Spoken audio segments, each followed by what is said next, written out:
Good morning. Welcome to youth corner. आज मैं आपसे एक ऐसे शख्स के बारे में कुछ चर्चा करूंगा जिसकी कहानी दुनिया के महान व्यक्तियों में आती है, जिनका व्यक्तित्व दुनिया के महान व्यक्तित्व वाले लोगों के अंदर गिना जाता है। जी हाँ, मैं बात कर रहा हूँ अमेरिका के 16वें राष्ट्रपति अब्राहम लिंकन साहब की।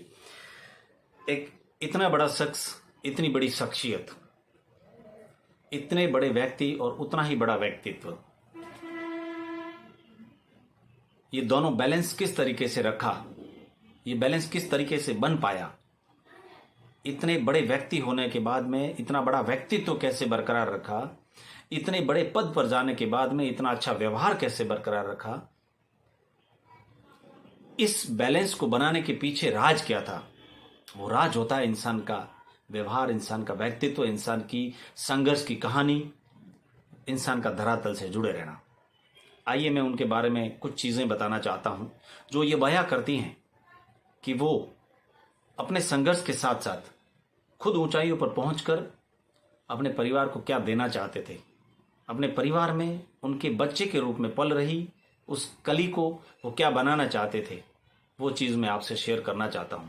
और वो सब जाहिर होता है उनके संघर्ष की कहानी से, उनके व्यक्तित्व से, उनके व्यवहार से, उनकी लिखावट से, उनके विचारों से और उनकी परिवार के प्रति, बच्चों के प्रति, देश के प्रति की गई कोशिशों से। आइए उनके बारे में मैं कुछ तथ्य आपको पेश करता हूं। जब वो 31 साल के थे तो उन्होंने बिजनेस शुरू किया, फेल हो गए। 32वें साल में स्टेट लेजिस्लेटर का चुनाव लड़ा और हार गए। 33वें साल में उन्होंने एक नया बिजनेस शुरू किया और फिर उसमें फेल हो गए। 35वें साल में उनकी मंगेतर का निधन हो गया। 36वें साल में उनका नर्वस सिस्टम ब्रेकडाउन हो गया। 43वें साल में उन्होंने कांग्रेस से चुनाव लड़ा और वो फिर हार गए। 48वें साल में उन्होंने फिर एक कोशिश की और फिर उन्होंने हार का मुंह देखा। 55वें साल में उन्होंने सीनेट के लिए फिर चुनाव लड़ा और फिर एक बार उन्हें हार का जबरदस्त सामना करना पड़ा। 56वें साल में वाइस प्रेसिडेंट के लिए चुनाव लड़े और इस बार भी हार गए। 59वें साल में उन्होंने फिर एक बार सीनेट के लिए चुनाव लड़ा और इस बार भी उन्हें जबरदस्त हार का मुंह देखना पड़ा। लेकिन 1860 में वो शख्स अब्राहम लिंकन करके साइन करते थे, वह अमेरिका के 16वें राष्ट्रपति बने। जी हां, मैंने अभी तक बात करी है अब्राहम लिंकन साहब की, जिन्होंने अपने जीवन में तमाम तरीके के फेलर देखे, तमाम असफलताओं का मुंह देखा, लेकिन फिर भी अपना संघर्ष जारी रखा और एक दिन वो अमेरिका के राष्ट्रपति बने। जाहिर सी बात है, अगर इतने अनुभव वाला व्यक्ति अगर हमें कुछ बता रहा है तो उस बात में दम जरूर होगा। इसलिए मैं आज आपके सामने अब्राहम लिंकन साहब का लिखा हुआ एक ऐसा पत्र जो वो अपने बेटे के स्कूल के हेडमास्टर को लिखते हैं, हूबहू आपके सामने वह मैं पढ़ाना चाहता हूं। यह पत्र हमें यह भी सलाह देता है कि स्कूल टीचर्स, जो हमारे गुरुजन हैं, या आज के समय जो युवा हैं, जो विद्यार्थी हैं, जो पढ़ रहे हैं और पढ़ाई की राह पर हैं, उनके लिए पर्सनल डेवलपमेंट के लिए यह एक बहुत बड़ा प्रेरणा का स्रोत है। आइए उस लेटर को मैं आपके समक्ष पेश करता हूं। वो लिखते हैं कि मेरा बेटा आज स्कूलिंग कर रहा है।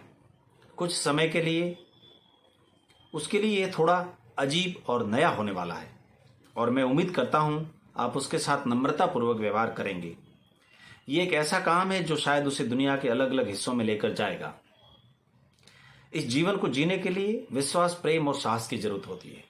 इसलिए माय डियर टीचर, प्लीज क्या आप उसका हाथ थाम कर उसे वो चीज सिखा सकते हैं जो उससे जाननी ही होगी, नम्रतापूर्वक, आहिस्ता आहिस्ता।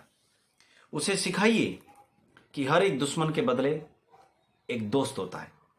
उसे जानना होगा कि सभी लोग अच्छे नहीं होते, सभी लोग सच्चे नहीं होते, लेकिन उसे यह भी बताइए कि हर एक विलेन के लिए एक हीरो होता है।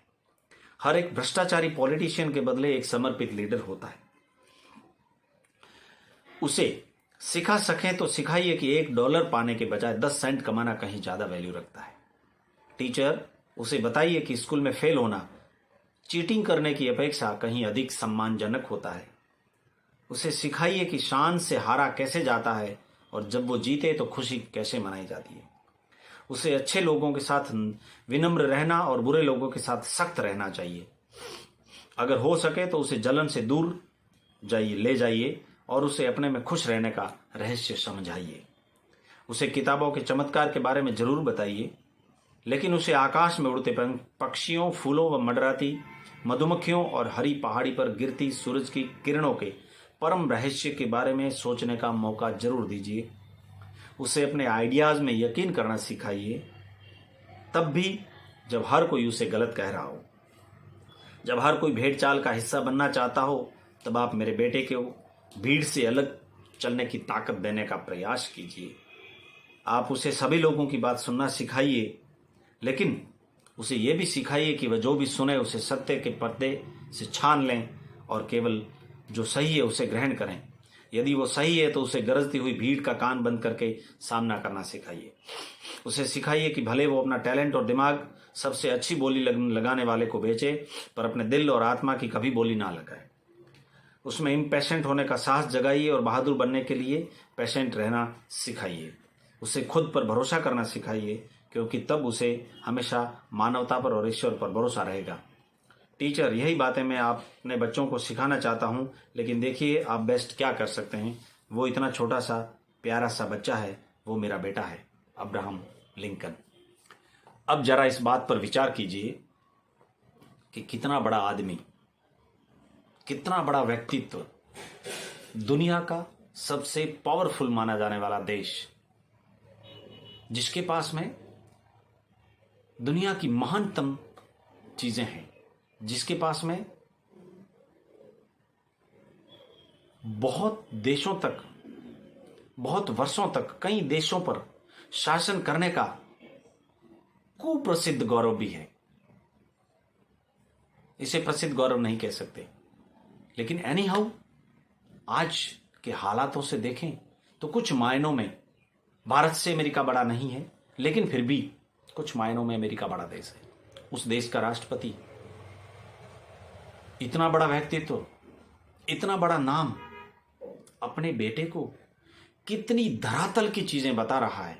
आप इस बात पर विचार कीजिए और मैं आपसे रिक्वेस्ट करूंगा कि आप अपने विचार, आप अपने कमेंट बॉक्स में जरूर लिखिए। धन्यवाद।